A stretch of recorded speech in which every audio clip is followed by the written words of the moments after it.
7 weeks later much of the merriment had worn off and the faint of heart started their inevitable reversals of behavior. The singing and cheering had become weeping and praying as an endless entombment in the few feet of water and air had become their singular and unwavering point of reference. Captain La Sola, having been signaled by one of the other ships to come aboard, had a boat lowered and was rowed to the ship. Once on board apologizes were made for having disturbed him, but he would need to be aware of an event affecting the crew. The wife of one of the gentlemen, it was espoused, had seen a vision of the Virgin, and a shipboard cult had resulted. She claimed to have it in her power now, along with the Virgins, to safely guide the ships on what now they understood to be a long and perilous voyage. Teresa Castro, the wife of Paul Gonzalo's Castro, gave benedictions and blessings, solemnly accepted by most of the sailors, but all the other passengers as well gave them some credibility. A seaman who was given an order to trim a sail would first glance at Teresa if she was present to see if the order met with her approval, which it always would, and then before carrying out the command would kneel in front of her and touch his forehead to the toe of her boot. "And you hailed me to tell me this? These are ignorant superstitious people who know nothing of life at sea. What do you expect?" "Well, I wanted you to be aware in case things got worse." "If they get worse it will be your fault, Captain. So I suggest you see to it that they don't. What you may want to do is make these people aware that the Solomon Islands are still a good distance away, and it will take more than a pitiful lady and a virgin to put these ships through that much water." Back on his ship, Tento told the story to Yelanda. "I do not see that this crazy lady will be a problem now, but she could sour things, particularly if the islands and the gold aren't reached in the expected time." Tento loved having his sister with him once again, and he took her advice seriously. She for her part doubly adored her brother, for he had come to Algiers just in time to save her from the hammer of an unwanted marriage. She had learned a lot during her years in Africa, about commerce, the habits of men, stories from old people about times that no longer were. And she had become strong, having more than once beat back the forces trying to tie her to positions she did not desire. Brother and sister surveyed the vast ocean, the spirit of adventure passing between them as they envisioned what lay ahead. The Solomon Islands form a slight arch at the eastern end of the many seas and islands that make up Indonesia and Melanesia. If you come at them from the west you are sure to be among many other islands on your journey, which can be as much as 2,000 miles if you are out of Singapore. Coming from the east as the Peruvian Spaniards and their pirate leader were, you had great expanses of open ocean off that exposure. The islands start to materialize, at first a thin haze at the horizon, perhaps accompanied with the scent of plants. For most of the human beings on the 4 ships, it was truly a miracle that they had crossed the great ocean and had not perished. The benedictions and blessings of Teresa Castro and the Virgin had not failed them, the concept of maps and knowledge of the seas never entering the minds of the landed gentry and their families and servants who had set out on this voyage, although they did think Captain Tento was a great hero to have brought all 4 ships safely to the land where gold would be as plentiful as stars in the heaven, even a night sky crossing the oceans filled with luminance. "There's an opening in the reef to the north. I think we can get through there. Get a boat ready and get it off the bow to take soundings." Tento was glad to be making decisions which would test his abilities as an able mariner. He took his ship inside the reef and was relieved to find that at least part of the enclosed lagoon was navigable. "I will anchor her here," he said to Yelanda. "Take the boat out to the ships and pilot each one in one at a time. Continue taking soundings. The sea view with heat rising and the glare, you can be somewhere other than where you think you are." Yelanda took the boat, and giving orders to the seamen with the same sense of command as her brother, successfully piloted the ships into the lagoon. 4 ships at anchor gently moved by the placid waters. In the land of gold. The evening sky golden flame and honey. The sea molten gold. The Virgin adored. Foreheads touching the toe of Teresa. In the morning before the sun was above the horizon, islanders were on the beach, some getting into canoes, and with sail and paddle coming out to the ships. Sleepy Spanish gold seekers moved about on deck with a developing sense of excitement. The passengers of each of the ships looked to Captain Tento's vessel, hoping all ships would be following his lead, putting boats over the side for the sake of going ashore. He did lower his boats. The excitement grew more so as men in a feverish pitch readied themselves to man the boats so as to get themselves on the desired goal of their intentions, each man and woman already seeing themselves at the counting houses accruing their princely riches. No one could have been ready for what happened. Shortly upon landing, many of the seamen surrounded Teresa Castro, and what must have seemed like adoration to the islanders, behaved toward her as they had done while shipboard, and the islanders took her for some deity or at least a very important person. Although Tento soon was able to make the islanders understand that he was in charge, never would the islanders not believe Teresa was some kind of special being worthy of consideration as a chief or goddess. Having brought pieces of gold with them to show the islanders and make inquiries as to where it could be found, it was presented, the response being a signaling with the hands as to inland and another signaling out across the waters to the west. For the seamen and the Peruvian Spaniards, these responses assured them the gold was as good as in their coffers. Tento thought otherwise. The ambiguous nature of the reply could as easily have meant they did not know where there was any gold, or at best it was to be found in remote areas, which here could be almost anywhere. A few of the new conquistadors stayed the night as guests of the islanders in their village. Those others went back to the ships, all intent on carrying out the particulars they would have to do to get the gold. Just what those particulars might have been, they had not a clue. Tento and Yelindo reviewed the events of the day and concluded they would have to further scrutinize the lands they had found.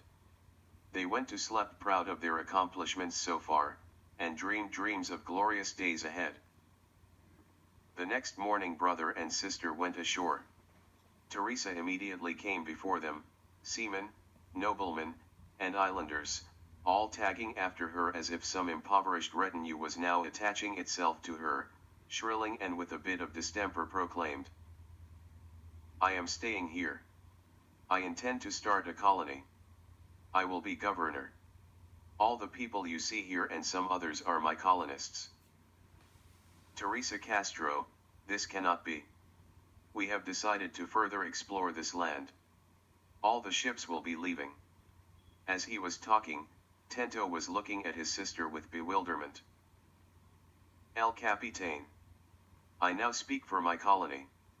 This was all worked out before at sea, even before we left Peru.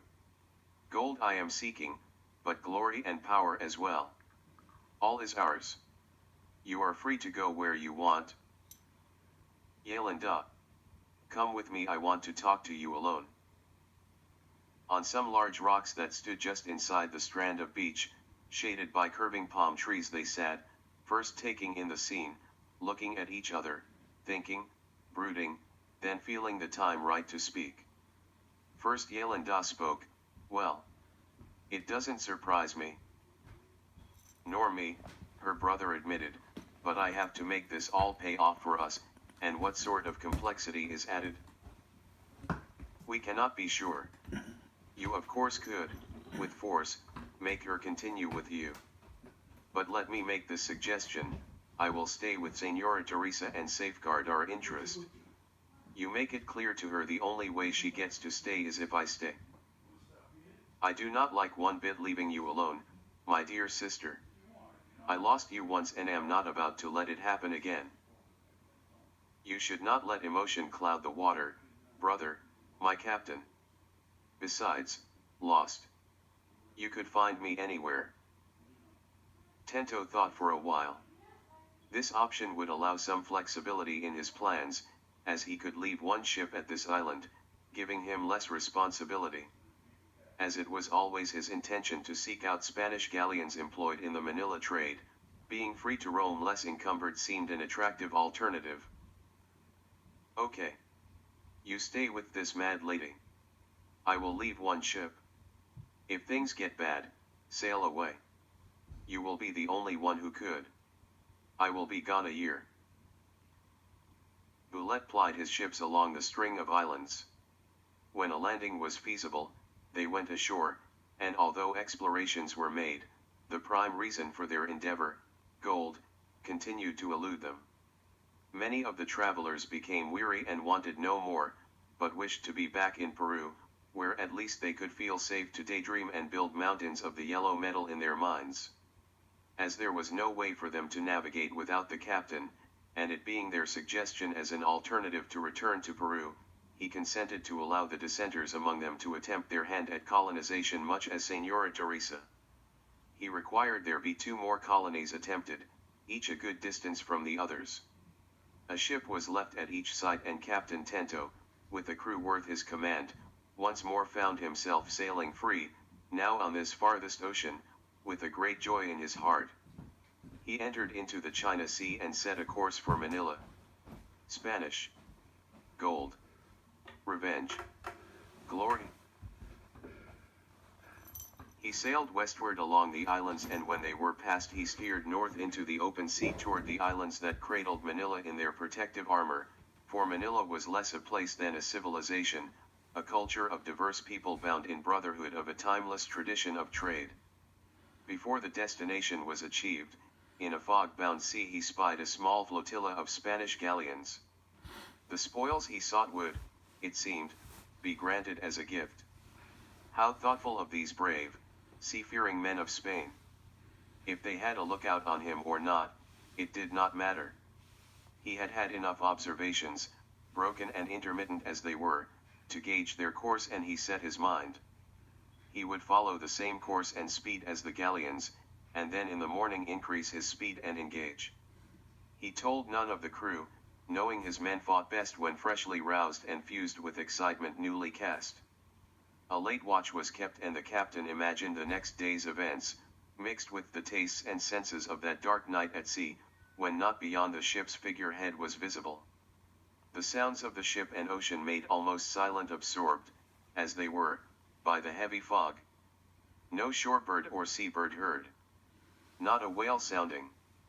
Only the waves that lapped the sides nearest his post, and the gurgling of white foamy water that splashed over the ship's rails and beat trickles fore and aft, port and starboard, in concordance with the action of beating syncopation of trough and crest, trough and crest. And when he finally went to sleep, it was only for an hour. At 4 a.m. Captain Tento was back on deck issuing orders. Soon all the crew was roused and preparing for a fight. Under full sail and heightened speed, certainty leaped into the new day.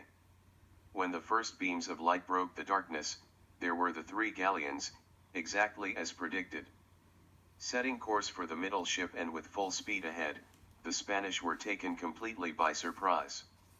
Captain Tento had given the order, when 50 yards out, to make full to starboard and rake the sails and masts of the ship just before it would have otherwise rammed. This maneuver having been executed to perfection, sent all 3 Spaniards into confusion, although they quickly got hold of the situation and started determined maneuvers themselves of both defensive and offensive positioning. As Tento had the advantage of surprise, he was able to put his ship clear about, and offering only his bow view to the enemy, engaged them with 4 cannons blasting. One of the Spaniards disengaged and exited the battle, the thought always being it better to ensure the survival of some of the Crown's properties when a method of safeguard did not, on short inspection, make itself known. The battle was now 2 ships, one disabled, against the still able, aggressive, and fiery ship of the pirates. The ship which was demasked had ordered seamen into boats to attempt to row her into position to offer cannons to its attackers. Tento made them pay for their imaginative thinking, giving broadsides of his own to the boat filled with men rowing. Soon men were in the sea.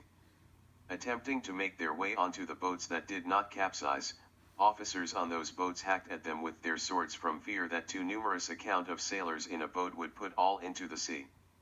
That morning, seamen came to the realization that the loss of a hand, or arm, was going to be the last thing they would know about their life, as they flayed helpless in the water and made their final prayers.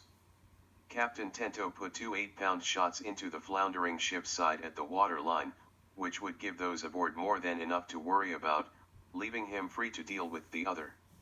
It was his choice to board, and put the battle into the hands of his crew. Hooks were thrown. Ladders put down. Men hurtled and screamed, discharging pistols, swords striking breastplates and lines, lanterns, and tables. Sheep bellowing from below. Canvases falling down and covering a poor fellow who would be stuck with a knife as he fell to the deck. Tento took this all in and then when ready gave an order to clear the ship, and then maneuvered off the battle.